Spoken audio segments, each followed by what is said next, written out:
Hello दोस्तों, आज मैं सुनाऊंगा क्या मेरे पापा वापस नहीं आएंगे। एक शहीद फौजी की कहानी।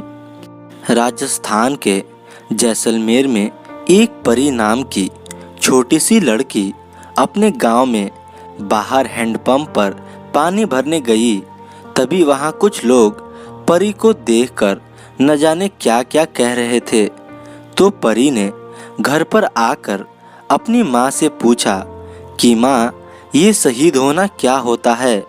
बाहर कुछ लोग मुझसे ये कह रहे थे कि बेटी, तेरे पापा सरहद पर लड़ते हुए शहीद हो गए हैं और वो कभी भी हमारे पास नहीं आ पाएंगे। क्या ये सच है माँ? तभी उसकी माँ ने आंखों में आंसू लिए कहा कि हाँ बेटी, ये सच है।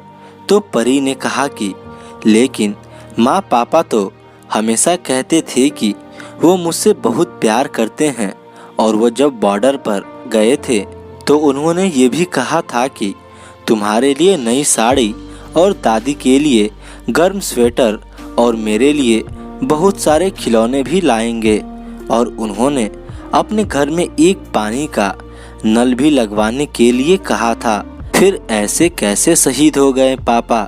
क्या उन्हें हमारी बिल्कुल भी याद नहीं आएगी, या फिर वो हमसे ज़्यादा इस देश की सेवा को प्रेम करते हैं, इसलिए वो हमें भूलकर शहीद हो गए होंगे, है ना माँ?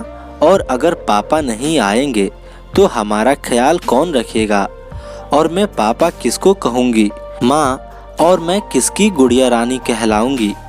इतना सुनते ही परी की माँ ने खूब रोते हुए अपनी बेटी को अपनी छाती से लगा लिया और उसे ये कहा कि परी, तेरे पापा देश के लिए शहीद जरूर हो गए हैं, लेकिन उनका दिया हुआ प्यार हमारे साथ हमेशा ही रहेगा। और बेटी, हमसे ज़्यादा कीमती हमारा भारत देश है और तेरे पापा ने सिर्फ हमारी ही सुरक्षा के लिए थोड़ी ये जन्म लिया था।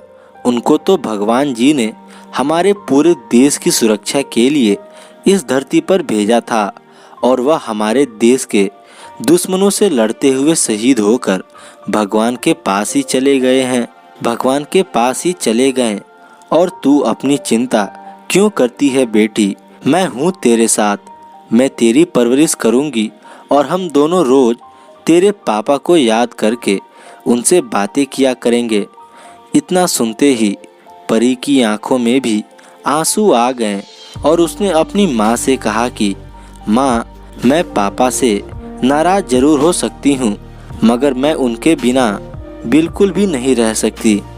तो दोस्तों, मैं उन सभी शहीदों को दिल से सलाम करता हूँ जिन्होंने हमेशा हमें और हमारे देश को बचाने के लिए खुशी खुशी अपना बलिदान दे दिया। जय हिंद दोस्तों।